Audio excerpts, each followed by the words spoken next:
Bonjour à tous, bienvenue dans cette vidéo donc sur notre chaîne YouTube. Aujourd'hui on va voir la mise à l'eau et la sortie du kayak avec l'utilisation d'un chariot. Et on va aborder les différents types de chariots de chez Hobby. Je vais vous faire voir pour ça les 4 chariots disponibles chez Hobby, donc que vous pouvez commander sur notre site. Alors en premier je vous fais voir le chariot donc démontable. Alors c'est un châssis alu super light, il est démontable, donc l'avantage de ce chariot là c'est qu'on peut le mettre dans la trappe, il est très léger. On a des roues qui sont plutôt solides, donc on peut évoluer avec sur de la mise à l'eau béton, sur du caillou et sur du sable. Donc c'est vraiment un chariot que je recommande en termes de polyvalence. Voilà. Deuxième chariot, le Heavy Duty. Le Heavy Duty, alors là typiquement c'est le chariot pour le bitume, les mises à l'eau pourries, les huîtres, les banches. Pourquoi? Parce que les roues sont pleines et increvables.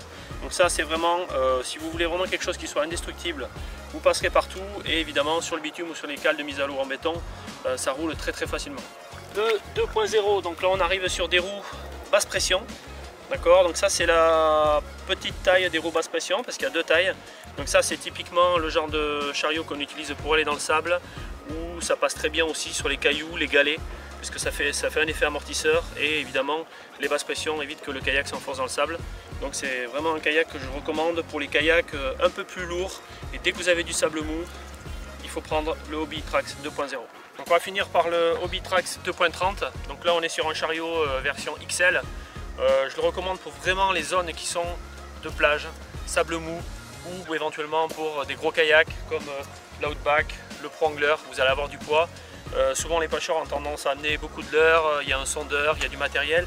Donc c'est un kayak, c'est un chariot qui va vraiment, de par la largeur de ses roues et le fait qu'elle soit basse pression, avoir un gros appui sur le sable, et ça permettra de sortir des endroits où vraiment le sable est mou, où il y a de la longue distance, voire même pourquoi pas une dune.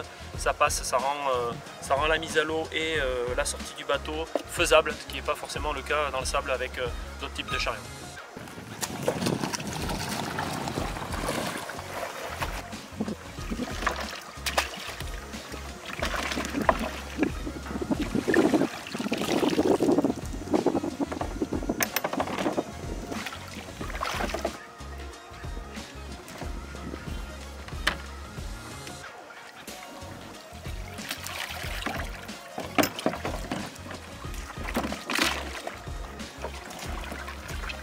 Bien, je vais vous donner quelques conseils lorsque vous arrivez au bord de l'eau qui vont vous permettre de mieux appréhender la sortie du kayak.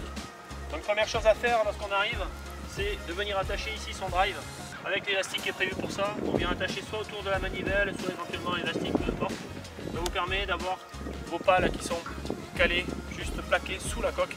Ça vous évitera de les endommager quand vous allez sortir votre kayak. Deuxième chose, le gouvernail. On vient relever le gouvernail, comme ça on est sûr qu'il n'y a plus rien sous le kayak qui dépasse. La mise en place du chariot, alors on va retirer le chariot dans un premier temps.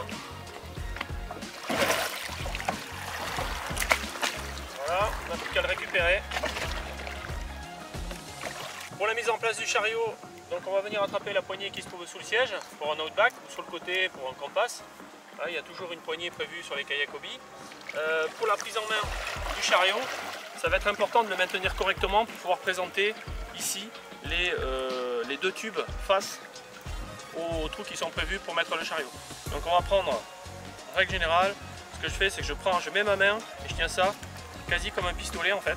Je vais passer les doigts de chaque côté, ça va me permettre de contrôler mon chariot dans ce sens-là et de ce sens-là et de le présenter correctement. Je vous fais voir.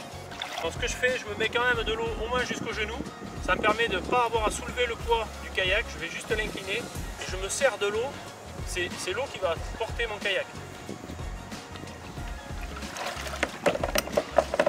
Donc pour la mise en place du chariot, en fait, je vais présenter les deux tubes sous les puits de chargement et je vais me servir de la flottabilité des roues qui vont naturellement faire remonter le chariot. Et voilà, c'est tout simple.